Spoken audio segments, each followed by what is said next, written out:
Physics formula revision series के chapter number 4 में आज हम लोग क्लास 11 के motion in straight line chapter के अंदर आने वाले जितने भी फार्मूला हैं उनका क्विक रिवीजन करेंगे। वीडियो में एंड तक बने रहें। शुरू के कुछ मिनट देखने के बाद छोड़ने से अमूमन ऐसा होता है कि आपके रिदम टूट जाते हैं और आप जिस मोटो के साथ वीडियो देखने के लिए आते हो उसमें कहीं ना कहीं एक ब्रेक लग जाती है।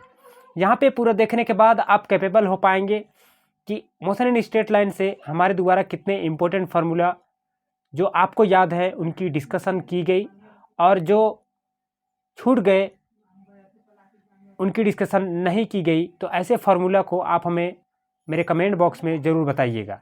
आइए शुरू करते हैं। सबसे पहले हम लोग देखेंगे डिस्प्लेसमेंट। डिस्प्लेसमेंट का फॉर्मूला होता है S = d/t।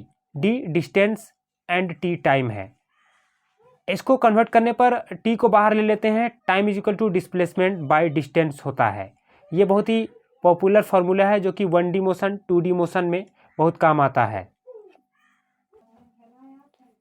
डिस्प्लेसमेंट को समझने के लिए हम लोगों के द्वारा स्क्वायर, रेक्टेंगल, पैरेललोग्राम, हेक्सागोन का मदद लिया गया। यहाँ पे देखिए एक ट्राइंगल के केस में डिस्प्लेसमेंट कई तरीके से मेजर कर सकते हैं। ट्राइंगल के केस में बीच वाले लाइन को अगर दो हिस्सों में बांटा जाए तो एक का ए एंड दूसरे का भी ए होता है। साइड के जितने भी होते हैं वो ए होते हैं, बट बीच वाले लाइन को जब हम लोग बाइसेक्ट करते हैं तो ऊपर वाला जो होता है वो a/√3 के बराबर होता है और इसके साइड वाला ये जो आपको रेक्टेंगल दिखाई दे रहा है वो भी a/2√3 के इक्विवेलेंट होता है। सिमिलरली स्क्वायर के केस में यहाँ से यहाँ तक का डिस्प्लेसमेंट जो होगा वो √2 होगा और ये जो ट्राइंगल आपको मिल रहा है इसको बीच से बाइसेक्ट करने पर इसका जो डिस्प्लेसमेंट आएगा वो a/√2 होगा। यहाँ पे देखिए स्क्वायर के केस में जो रिजल्ट यहाँ पर इस वाले पॉइंट से यहाँ तक का जो डिस्प्लेसमेंट होगा वो √a² + b²। ये रेक्टेंगल के केस में ये एक हेक्सागोन है। यहाँ से इस पॉइंट से जितने भी लाइन निकल रहे हैं उनके सभी के डिस्प्लेसमेंट अलग अलग हैं। यहाँ पे देखिए यहाँ से यहाँ तक का डिस्प्लेसमेंट a है, यहाँ से यहाँ तक का a है, यहाँ से यहाँ तक का डिस्प्लेसमेंट 2 है, यहाँ से यहाँ तक का डिस्प्लेसमेंट √3a है। बाकी साइड में हेक्सागोन के साइड हमेशा बराबर होते हैं, ये बात को याद रखनी है।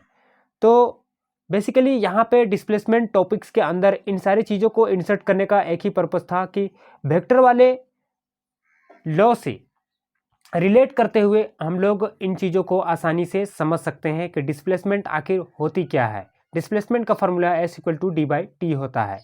देखिए सर्किल के केस में एक कंप्लीट सर्किल जब लेते हैं तो 2πr के बराबर होता है। सर्किल वाले केस में एक और आता है πr। r यहाँ पर रेडियस है और पाई का मान हम सभी जानते हैं 22/7 which is equal to 3.14 which is equal to 10 के बराबर होता है। देखिए इसी रेक्टेंगल के किसी एक हिस्से को 4 हिस्सों में किसी एक हिस्से को अगर ले लें तो हर हिस्से मतलब एवरी पार्ट जो है इसका इक्वली डिवाइड हो जाता है और सभी का रेडियस r हो जाता है ना। और इस वाले में देखिए जो फॉर्मूला होगा ये पर्टिकुलर पार्ट का है ना वो होगा 2r sin θ/2 2r sin θ/2 होगा। ये ट्राइंगल में हम लोगों ने डिस्कस किया था। 3 4 का 5 होता है, 6 8 का 10 होता है, 5 12 का 13 होता है, 7 24 का 25 होता है, a का a√2 होता है। देखिए ये एक बहुत ही फेमस टॉपिक है जिसमें नीट में PYQ भी पूछा गया है, कील ऑन व्हील वाला प्रॉब्लम। देखो यहाँ से इस पॉइंट के बीच का जो डिस्प्लेसमेंट है वो 2πr है। अगर हमें यहाँ से इस पॉइंट में स्ट्रेट जाना है तो 2πr डिस्टेंस है, लेकिन अगर इस पॉइंट से इस पॉइंट में जाना है तो हमें ये मान के चलो व्हील है तो कहीं ना कहीं हम लोगों को जो डिस्टेंस ट्रेवल करनी पड़ेगी वो 8r के बराबर होगा। और यहाँ पे हमें एक कर्व मिलेगा, साइक्लॉयड कर्व। बीच में जो डिस्टेंस होगा इस टायर का बीच का जो डिस्टेंस होगा हाफ करने पर वो होगा 2r। तो कील एंड विंड वाले प्रॉब्लम में अगर देखा जाए तो इंटायर सर्किल का इंटायर साइक्लॉयड का जो रेडियस होता है वो 8r के बराबर होता है। नीचे देखिए कुछ इंपॉर्टेंट पॉइंट है। डिस्प्लेसमेंट हमेशा डिस्टेंस से छोटा होता है या उसके बराबर होता है। डिस्प्लेसमेंट हमेशा डिस्टेंस से छोटा होता है या उसके बराबर होता है। डिस्प्लेसमेंट हमेशा डिस्टेंस के बराबर होता है। है ना। डिस्प्लेसमेंट हमेशा डिस्टेंस के बराबर हो सकता है। दो केस हैं डिस्टेंस और डिस्प्लेसमेंट के, या तो डिस्प्लेसमेंट डिस्टेंस से छोटा रहेगा या उसके बराबर रहेगा, ठीक है ना। ओनली इन स्ट्रेट लाइन, लेकिन ये किस केस में, 1D मोशन के केस में, स्ट्रेट लाइन के केस में, and out changing the direction, without changing the direction. Straight line में 1D केस में जब डायरेक्शन में कोई भी बदलाव नहीं होता है तो उस केस में हमें ये समझना चाहिए कि यहाँ पे डिस्प्लेसमेंट जो है वो डिस्टेंस से बड़ा है या फिर डिस्टेंस के बराबर है। आइए देखते हैं next topic, instantaneous versus average speed. Instantaneous versus average speed, यहाँ पे देखिए डिस्टेंस टाइम, अगर आप किसी पाथ पर चल रहे हो तो उसको चाहे एक खंड में आप डिवाइड करो या फिर दो खंड में डिवाइड कर दो, सेपरेट कर दो, उसका जो टाइम होगा वो t के बराबर ही होगा। इंस्टेंटेनियस स्पीड को भी वेक्टर के फॉर्म में डिनोट किया जाता है और जो कि स्पीड के बराबर होता है। एवरेज स्पीड हमेशा एवरेज वेलोसिटी से बड़ा होता है या उसके बराबर होता है। एवरेज वेलोसिटी को मैग्नीट्यूड में रिप्रेजेंट करते हैं एवरेज स्पीड से कंपैरिजन के दौरान। एवरेज स्पीड हमेशा एवरेज वेलोसिटी से बड़ा या उसके बराबर होता है। ये देखो एवरेज स्पीड जो है वो डिस्टेंस बाय टाइम के बराबर होता है, और यूँ कहें कि u = s/2, इसको शॉर्ट में भी लिख सकते हैं। देखो एवरेज वेलोसिटी यहाँ पे total displacement by total time, इस फॉर्मूले से कई बार नीट में PYQ क्वेश्चन पूछे गए हैं, साथ में मॉक टेस्ट के लिए ये फॉर्मूला काफ़ी इंपॉर्टेंट होता है, इसीलिए हमारे साथ याद करते चलेंगे। एवरेज स्पीड बराबर क्या होता है, total displacement by total time.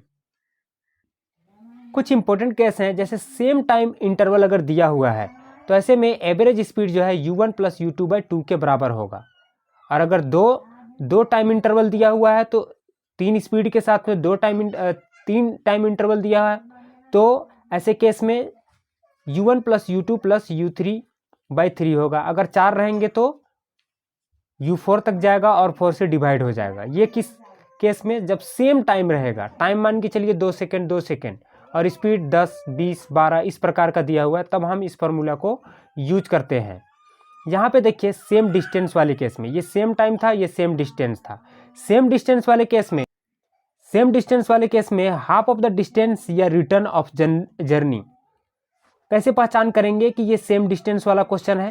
Question में कहीं ना कहीं रिटर्न टू जर्नी या हाफ ऑफ द डिस्टेंस, है ना, ये लिखा हुआ रहता है।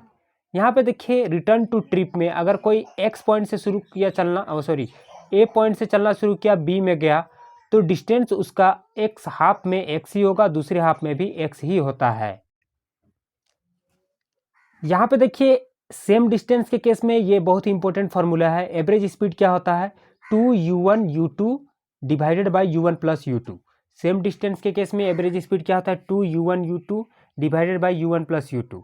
और अगर तीन डिस्टेंस दिए हुए हैं तो 3u1 × u2 × u3 divided by u1 × u2 + u2 × u3 + u3 × u1। यहाँ पे हो क्या रहा है, सबसे पहले u1 जो है u3 से हो जा रहा है, फिर u2 जो है u3 से मल्टीप्लाई हो रहा है, और सबसे लास्ट में u1 और u3 जो है मल्टीप्लाई होकर के ऐड हो जा रहे हैं। तो same distance same speed, same time same distance, ये बहुत ही इंपॉर्टेंट फार्मूला है। u average nth time nth second में कैसे निकालते हैं, 1/u1 + 1/u2 प्लस इस प्रकार 1/un करके निकालते हैं। ये nth सेकंड में जब दिया हुआ रहता है तब का केस है। आपको याद रखना है इन दोनों को, same time and same speed. Same time u average u1 + u2/2 equal to u1 + u2 + u3 divided by 3। Same distance के लिए क्वेश्चन में दिया हुआ रहेगा हाफ ऑफ द डिस्टेंस या रिटर्न टू जर्नी। तो ऐसे केस में एवरेज स्पीड क्या होगा, 2u1 u2 divided by u1 + u2 equal to 3u1 × u2 × u3 divided by u1 × u2 + u2 × u3 + u3 × u1। आगे बढ़ते हैं एक्सेलरेशन। एक्सेलरेशन का डिफरेंशिएशन में और भी दूसरी जगह पर, यानी कि 1D मोशन में कई जगह यूज होता है। एक्सेलरेशन बराबर क्या होता है, dv/dt, यानी कि वेलोसिटी को टाइम से डिवाइड कर दीजिए, आपको एक्सेलरेशन मिल जाएगा। ये डिफरेंशिएटेड फॉर्म में लिखा हुआ है, dv/dt इक्वल टू एक्सेलरेशन, यानी कि वेलोसिटी का differentiation with respect to time हमें क्या देता है, एक्सेलरेशन देता है। फ्लो चार्ट के माध्यम से हम लोग देखते हैं तो देखते हैं कि जब एक्सेलरेशन नहीं दिया हुआ रहता है तब डिस्प्लेसमेंट का फॉर्मूला क्या होता है, u plus B by two into time. जब एक्सेलरेशन नहीं दिया हुआ रहता है तब डिस्प्लेसमेंट का formula S equal to you plus B by two into time होता है। ये चीज़ याद रखना है।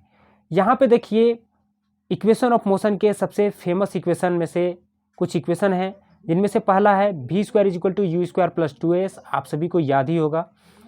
एक्सेलरेशन और टाइम जब दिया हुआ रहता है दोनों, तब हम ये फार्मूला का यूज करते हैं V equal to you plus A T. यहाँ पे एक्सेलरेशन भी दिया हुआ है, टाइम भी दिया हुआ है। जब डिस्टेंस और टाइम दिया हुआ रहता है तब हम लोग इस वाले फार्मूले का यूज करते हैं, s is equal to U T plus half G T square, g equal to a. G किसके बराबर है, यहाँ पर ए के बराबर है, g equal to a displacement वाले में। nth सेकंड करके दिया हुआ रहता है तब हम लोग इस वाले फार्मूला का यूज करते हैं, u plus two N minus one A by two. nth second के लिए डिस्प्लेसमेंट क्या है, u plus two N minus one A by two. तो ये चार बहुत ही इंपॉर्टेंट फार्मूला हैं, एक्सेलेरेशन में आते हैं, जिसको इक्वेशन ऑफ मोशन के नाम से भी जाना जाता है ना। फर्स्ट इक्वेशन कौन सा है, V square is equal to you square plus two S. Second क्या है, जब टाइम और एक्सेलरेशन दिए हुए रहते हैं, V is equal to you plus A T. Third क्या है, S is equal to U T plus half G T square या ए टी स्क्वायर। जब एन सेकंड में डिस्प्लेसमेंट निकालना हो तो U plus two N minus one A by two होता है। यहाँ पे देखियो जब रेस्ट यानी कि u equal to zero and v equal to zero, rest का मतलब क्या कि जब भी कोई पार्टिकल रेस्ट में है, जब भी कोई पार्टिकल रेस्ट में है तो उसका इनिशियल वेलोसिटी जीरो होगा और वेलोसिटी भी जीरो होती है। ऐसे केस में हम लोग देखते हैं कि जो इक्वेशन है, इक्वेशन के माध्यम से हम लोगों को ये पता चल पाता है कि टाइम जो है वो इनिशियल स्पीड के साथ में बढ़ता है, यानी कि प्रोपोर्शनल होता है, और इनिशियल स्पीड जो है वो डिस्प्लेसमेंट के रूट स्क्वायर के साथ में बढ़ता है। T is equal to you plus A, time जब निकालना हो तो ये फार्मूला हम लोग यूज करते हैं, T is equal to you plus A. And displacement के केस में हम लोग देखते हैं कि डिस्प्लेसमेंट जो है वो इनिशियल वेलोसिटी के स्क्वायर का प्रोपोर्शनल होता है, यानी कि डिस्प्लेसमेंट अगर डबल करोगे तो इनिशियल वेलोसिटी जो है उसका 4 टाइम हो जाएगा। सिमिलरली डिस्प्लेसमेंट डबल करोगे तो टाइम भी उसका 4 टाइम हो जाता है, मतलब कि displacement directly proportional to you square, directly proportional to t square, S is equal to you square by two a. ये फॉर्मूला होता है सेकेंड इंपॉर्टेंट फार्मूला डिस्प्लेसमेंट निकालने के लिए, ये टाइम निकालने के लिए, t is equal to you plus a, s is equal to you square by two a, ठीक है ना। टाइम का एक और फार्मूला होता है T is equal to under root two s by a. आप यहाँ से इस इक्वेशन को डराइव कर सकते हो। एक और इक्वेशन है u is equal to under root two A S. ये फार्मूला हमें मिलता है कहाँ से, ये फार्मूला हम लोगों को मिलता है यहाँ से, ये वाले इक्वेशन से। ये देखिए u is equal to two A a s velocity zero होता है, और ये वाला formula time two s by a हम लोगों को मिल जाता है यहाँ से, टू एस बाई ए यहाँ से मिल जाता है जब यहाँ पर इनिशियल वेलोसिटी जीरो होता है, ठीक है ना। ये स्क्वायर की जगह में यहाँ पे रूट पड़ जाता है, और ये वाला 2s जो है वो हम लोगों को यहाँ से मिलता है, ठीक है। ये डिस्प्लेसमेंट वाला यहाँ से मिलता है, हमने बता दिया। अब देखते हैं मोस्ट इम्पोर्टेंट यहाँ पे कि डिस्प्लेसमेंट जो है जब इनिशियल वेलोसिटी जीरो हो जाएगा तो डायरेक्ट किसके बराबर हो जाएगा, half G T square, half G T square या हाफ ए टी स्क्वायर के बराबर हो जाता है। तो यहाँ पे जब इनिशियल वेलोसिटी जीरो था तो डिस्प्लेसमेंट जो है वो हाफ जी टी या हाफ ए टी स्क्वायर के बराबर हो जाता है। एक चीज़ में स्टूडेंट को हमेशा कन्फ्यूजन रहता है कि एक्सेलरेशन जो है वो कभी कभी जी क्यों लिख दिया जाता है। तो ध्यान रखने वाली चीज़ है कि ग्रेविटेशन जो है हमेशा स्मॉल जी डाउनवर्ड जो है वो एक्ट करता है और इसकी वैल्यू जीरो होती है। तो इसीलिए एक्सेलरेशन जो है किसी भी पार्टिकल को जब हम लोग थ्रो करते हैं, प्रोजेक्टाइल मोशन के केस में आप लोगों ने पढ़ा ही होगा कि जब थ्रो करते हैं तो वो पार्टिकल एक पर्टिकुलर एंगल के साथ हॉरिजेंटली जो है वो नीचे की ओर गिरती है। तो गिरने के दौरान उसमें जो जी एक्ट कर रही होती है डाउनवर्डली, उसका वेलोसिटी जीरो होता है। इसीलिए एक्सेलरेशन जो है वो acceleration due to gravity small g के बराबर होता है। कई बार हम लोग ए ना लिख करके जी लिखते हैं इक्वेशन में। Average acceleration v minus you by T, ये फॉर्मूला कई बार मॉक टेस्ट में स्टूडेंट को परेशान क्या करता है, इसलिए इसको बार बार रिकॉल करने की ज़रूरत है। Average acceleration is equal to क्या होता है, v minus initial velocity final velocity minus initial velocity upon 2। Rest के केस में u equal to 0 v equal to 0 होता है, ये मैंने इससे पहले भी बताया था। nth सेकंड और n सेकंड में फ़र्क क्या है, आइए समझते हैं। जब क्वेश्चन में nth सेकंड दिया हुआ रहेगा, nth मतलब n के ऊपर में th, nth सेकंड है ना, तो उसके मतलब आपको समझना है हमेशा ऑड नंबर, जैसे x nth सेकंड में x 3x 5x 7x 9x 1 3 5 7 9, इसी की बात हो रही है ना। x equal to a by 2, ये साइड में दिया हुआ है, x equal to a by 2, ये जो डिस्टेंस होती है दो के बीच में 3 और 2 5, 5 और 2 7, 7 2, वही है a बाई 2 की डिस्टेंस होती है। तो nth सेकंड का मतलब हमेशा ऑड नंबर समझना है, odd 3x 1x 3x 5x 7x 9x। और यहाँ पे जब बात होती है कि ये सारे जो हैं हम कैसे निकाल सकते हैं, तो ये निकल के आते हैं हमें इस वाले फार्मूला से 2n माइनस 1 मल्टीप्लाइड x, है ना। x सेकंड की जब बात होगी तो यहाँ पर 4x 9x 16x 25x and n square x होता है। n सेकंड कहने का मतलब है कि आपको हमेशा कंसीडर करना है चीज़ों को ऑड नंबर में, जैसे 2 4 6 8। बट यहाँ पे एक चीज़ गौर करने वाली बात है कि ये तो ऑड नंबर है, 4 16 भी ऑड नंबर है, बट 9 और 25 ऑड नंबर नहीं है, इवन नंबर है। तो आपको यहाँ पे n सेकंड में ध्यान रखना पड़ेगा कि 4 के बाद 8 ना होकर के 9 होते हैं एंड 16 के बाद 24 ना होकर के 25 होते हैं। और n सेकंड में ये जो वैल्यू आते हैं हमें यहाँ से निकाल सकते हैं n स्क्वायर x से। तो ये था n सेकंड और n सेकंड जो कि क्वेश्चन में दिए हुए रहते हैं और आपको समझना पड़ता है। Distance travelled by the particles in 6 second अगर आता है, कहने का मतलब है 6 सेकेंड किस में आ रहा है, 6 वो इस वाले केस में आ रहा है। तो इसी के अकॉर्डिंग आपको उसको सॉल्व करना पड़ता है। देखो, जब भी कोई बॉडी या कोई पार्टिकल रेस्ट में नहीं है तो उसका डिस्प्लेसमेंट का फॉर्मूला ये होता है, S is equal to U T plus half A T square. S is equal to, S जो है स्पीड के बराबर है, तो S is equal to V T plus N square X. X यहाँ पे डिस्टेंस डिस्प्लेसमेंट भी बोल सकते हैं, और एन जो है वो नंबर ऑफ टाइम्स को डिनोट कर रहा है, नंबर है ना। S N H second speed plus 2n minus 1x। हालांकि इस फॉर्मूला का यूज कभी कभार ही होता है मॉक टेस्ट में अधिकतर, लेकिन ध्यान रखने की ज़रूरत है, कभी भी नीट में पूछे जा सकते हैं।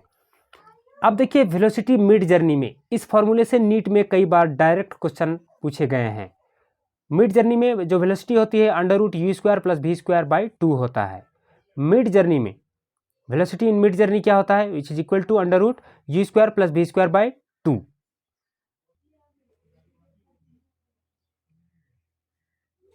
प्रोजेक्टाइल मोशन वाले केस में यहाँ पे जो इक्वेशन ऑफ मोशन है उनको कंपेयर करते हुए फॉर्मूला निकाले गए हैं। प्रोजेक्टाइल मोशन वाले केस के लिए यहाँ पे इक्वेशन ऑफ मोशन से फॉर्मूला को डिराइव किया गया है, या सीधे शब्दों में कहूँ तो आप जो मोशन इन 1D में एक्सेलरेशन पढ़ रहे थे उसके जगह में जी यहाँ पे रिप्लेस कर दिया गया। u is directly proportional to t is directly proportional to h। h क्या है, डिस्टेंस है, हाइट है, एंड यहाँ पे टाइम जो है directly proportional to u by g. यहाँ पे देखिए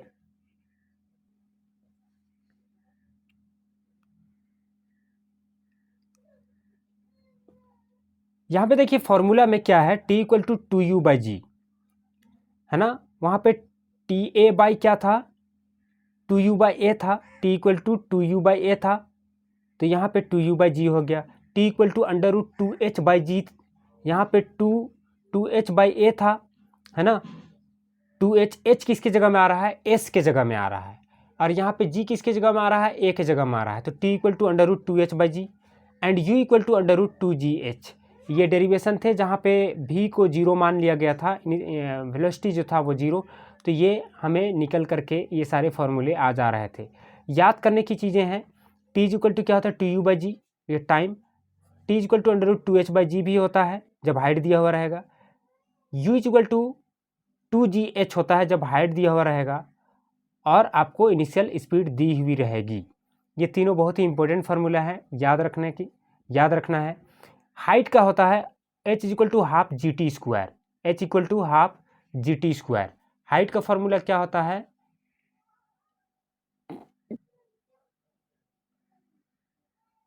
ये देखो थोड़ा सा जूम करने के बाद और भी क्लियर दिखाई दे रहा है।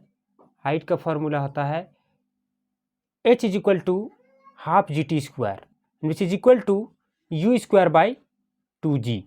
h is equal to you square 2g के बराबर भी होता है या फिर h is equal to half G T square के बराबर होता है। तो ये 1 2 3 4 फार्मूला काफ़ी इंपॉर्टेंट हैं। ये चारों फार्मूले प्रोजेक्टाइल मोशन के केस में काफ़ी कारगर साबित होते हैं। T equal to T U by G, T equal to under root 2h by G, U equal to under root 2gh, h is equal to half G T square which is equal to you square by 2g। Next, gravity वाले case को आसान बनाने के लिए कुछ mnemonics type से यहाँ पे अरेंजमेंट दी गई है ताकि आप आसानी से क्वेश्चन सॉल्व करने के दौरान टाइम इंटरवल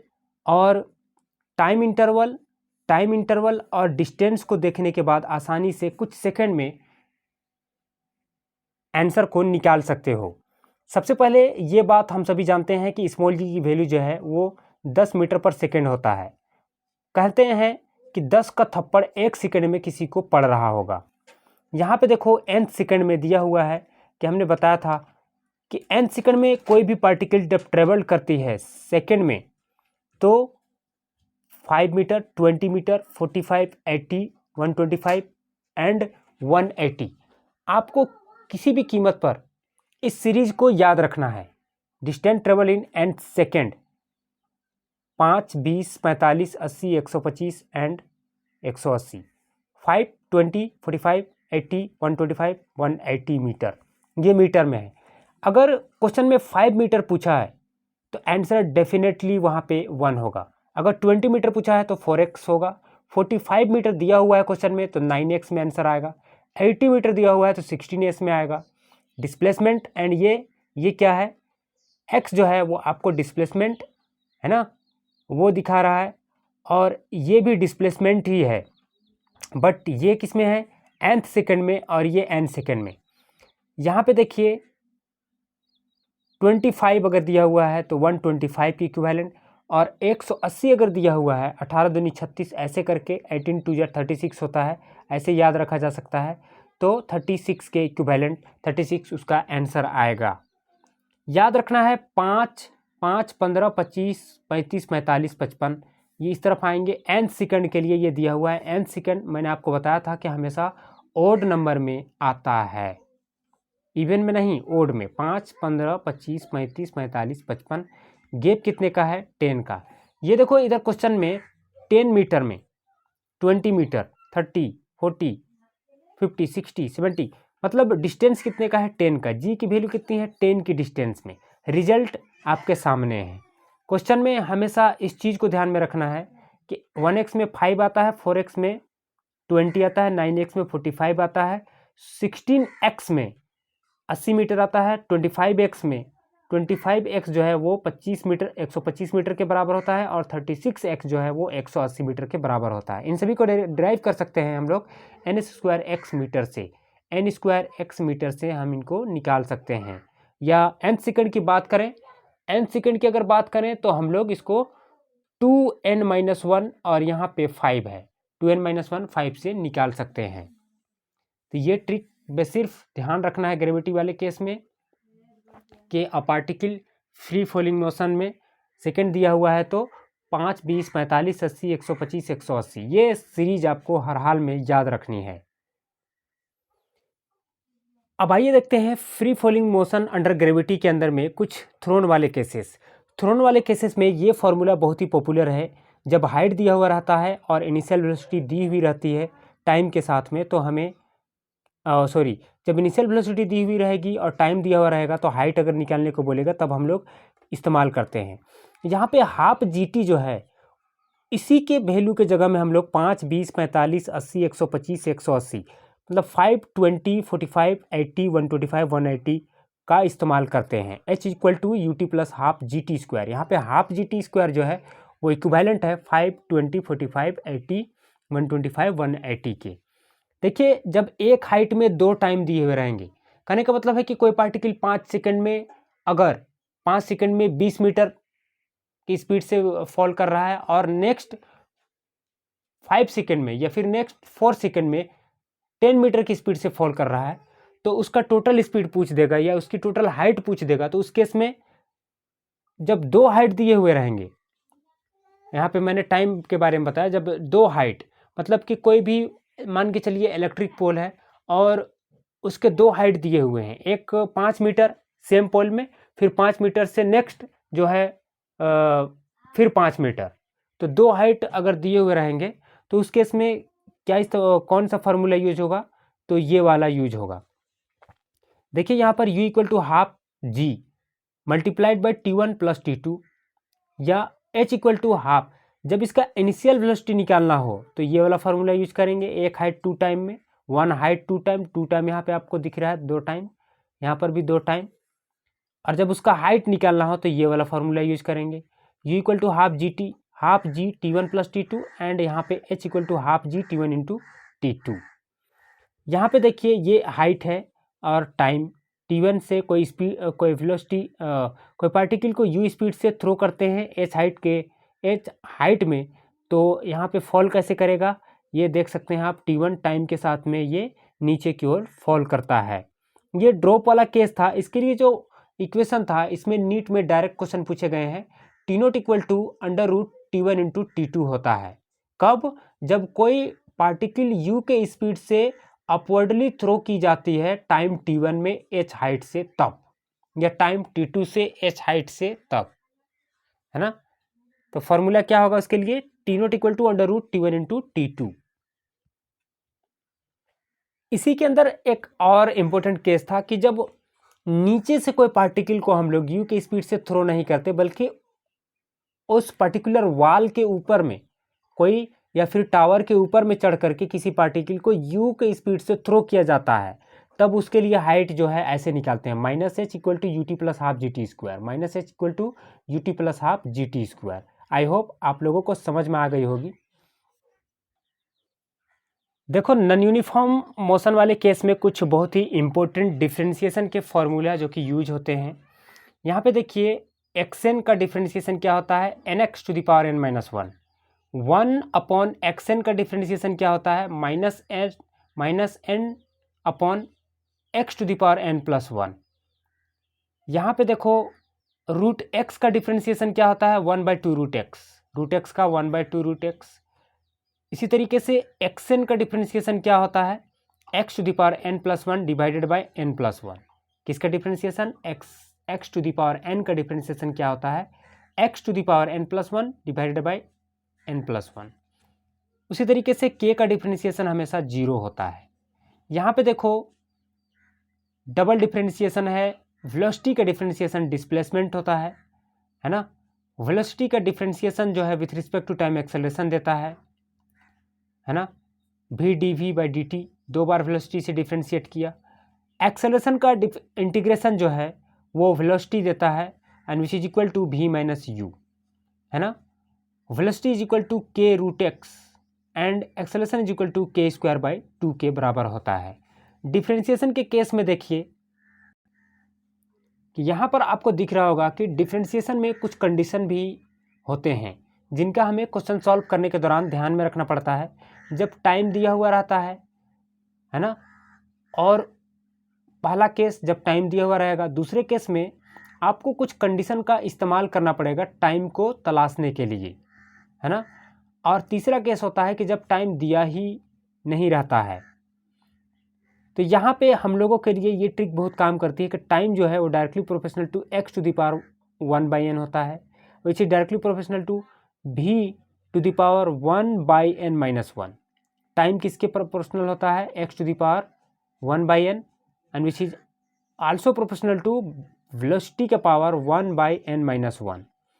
सिमिलरली यहाँ पे डिस्प्लेसमेंट जो है वो टाइम के n टू द पावर के प्रोपोर्शनल होता है, एंड आल्सो वेलोसिटी जो है प्रोपोर्शनल टू टाइम का n-1, acceleration proportional to displacement का n-2n, acceleration is directly proportional to time का n-1, acceleration is directly proportional to time का n-2, acceleration is directly proportional to velocity का n-2 divided by n-1।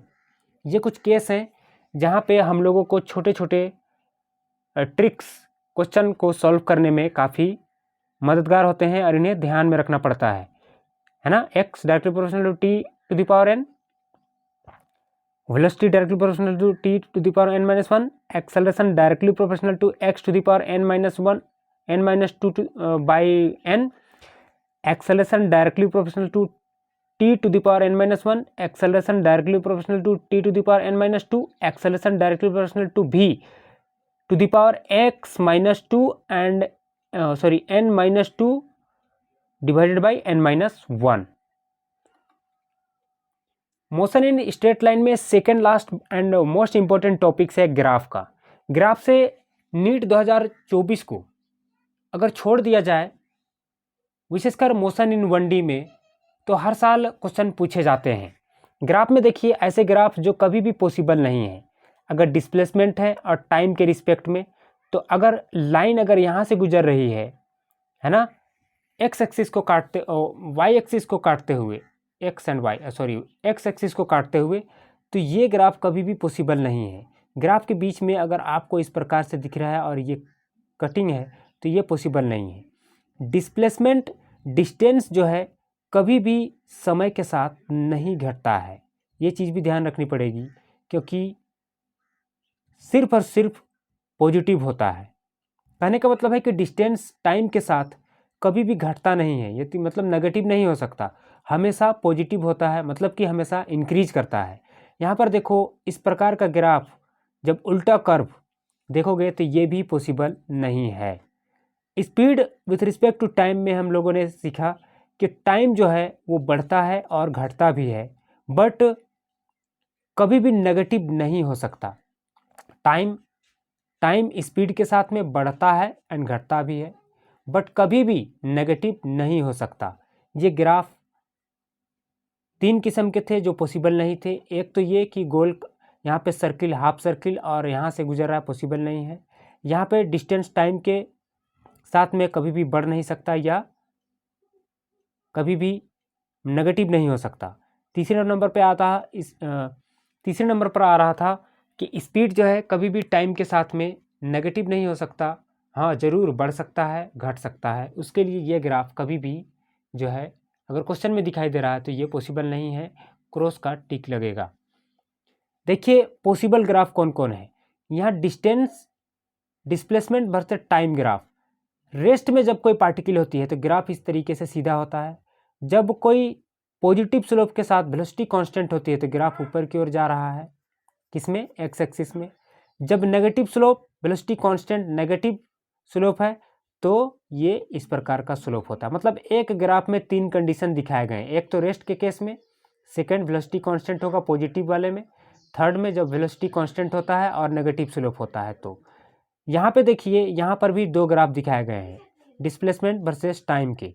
यहाँ पे positive कब होता है, minima के केस में, और यहाँ पे देखिए ये जो ये ढक्कन है वो ऊपर की ओर खुला हुआ रहेगा। नेगेटिव कब होता है, मैक्सिमा के केस में, जब यहाँ पे ये जो कर्व है वो नीचे की ओर ओपन हो रहा होगा। Maxima negative, minima positive. Acceleration versus displacement versus time graph में यहाँ पर भी दो ग्राफ दिए हुए रहेंगे। तीसरा ग्राफ है, यहाँ पर भी तीन किस्म के ग्राफ आपको एक ही में समझाने की कोशिश किए हैं। डिस्प्लेसमेंट और टाइम वर्सेस में देखिए, जब वेलोसिटी कांस्टेंट रहता है तो ग्राफ बिल्कुल सीधा, यूनिफॉर्म वेलोसिटी, सीधा ग्राफ। जब यूनिफॉर्म एक्सेलरेशन होगा यानी कि पॉजिटिव एक्सेलरेशन तो ग्राफ ऊपर की ओर। जब एक्सेलरेशन नेगेटिव तो ग्राफ ऐसे नीचे की ओर, यानी कि एक्स एक्सिस से दूर वाई एक्सिस में। तीन, तो यहाँ पे तीन ग्राफ हैं। कहने को तो तीन ग्राफ हैं ड्रॉ किए गए हैं, बट इनके अंदर में 1 2 3 4 5 6 7 8 ग्राफ कुल मिलाकर सॉल्व कर दिए गए हैं। डिस्प्लेसमेंट टाइम के सापेक्ष में सारे ग्राफ, और यहाँ पर भी डिस्प्लेसमेंट टाइम के, यहाँ पर भी डिस्प्लेसमेंट टाइम वाले मैक्सिमा और मिनिमा के केस में। तो 8 ग्राफ को आप में ध्यान रखना है, और ये 3 ग्राफ जो कि कभी भी पॉसिबल नहीं हो सकते उसको भी ध्यान में रखना है। लास्ट टॉपिक की ओर आइए चलते हैं। देखिए, जब डिस्प्लेसमेंट और टाइम में जब स्लोप वेलोसिटी दे तो क्या होगा, velocity dx by d T. Velocity और टाइम के ग्राफ में जब स्लोप एक्सेलेरेशन दे रहा होगा, है ना, तो एक्सेलेरेशन बराबर क्या होता है, d v by d t. तो डिस्प्लेसमेंट टाइम का जो स्लोप होता है वो वेलोसिटी देता है, वेलोसिटी टाइम का ग्राफ या स्लोप का है तो वो एक्सेलेरेशन देता है, और एक्सेलेरेशन बराबर होता है d v by d t, और वेलोसिटी बराबर होता है d x by d t, है ना। डिस्प्लेसमेंट का डिफ्रेंसिएशन वेलोसिटी देता है, वेलोसिटी का डिफ्रेंसिएशन एक्सेलेरेशन देता है, ये चीज़ याद रखना है। अब देखो, एरिया अंडर डिस्प्लेसमेंट क्या देता है, वेलोसिटी देता है। Velocity is equal to displacement. कहता है कि एक्सेलेरेशन और टाइम के ग्राफ में एरिया अंडर वेलोसिटी क्या देता है, a d v, a d t by d v velocity देता है। Area under velocity, area under velocity का ग्राफ क्या देता है, एक्सेलेरेशन देता है ना, ए डी टी एक्सेलेरेशन देता है, और acceleration which is equal to d v which is equal to v minus u. याद रखेंगे, area under displacement, area under displacement velocity देता है, एरिया अंडर वेलोसिटी एक्सेलेरेशन देता है। Velocity and acceleration, velocity and displacement, displacement, area under displacement, velocity, area under velocity, acceleration. आइए देखते हैं VT triangle. ये नीट में डायरेक्ट इससे क्वेश्चन पूछे गए हैं। इनिशियल वेलोसिटी और टाइम के रिस्पेक्ट में जब हम लोग ग्राफ ड्रॉ करते हैं तो कुछ इस प्रकार से हमें ट्राइंगल मिलता है। एक साइड में जो एंगल बनता है अल्फा, और दूसरे साइड का जो एंगल है उसको बीटा बोलते हैं। फॉर्मूला है u equal to alpha b t. Direct NEET में पूछे गए ये सवाल। U equal to alpha b t divided by alpha plus beta. एक बार अल्फा और बीटा को ऊपर में मल्टीप्लाई किया टाइम के साथ और नीचे ऐड किया। डिस्प्लेसमेंट के केस में s is equal to half alpha b t, u के जगह में ये रख दिया ना, हाफ यू टी स्क्वायर, तो यू के जगह में alpha b t divided by alpha plus beta multiplied by t square. यहाँ पे देखो टाइम के रिस्पेक्ट में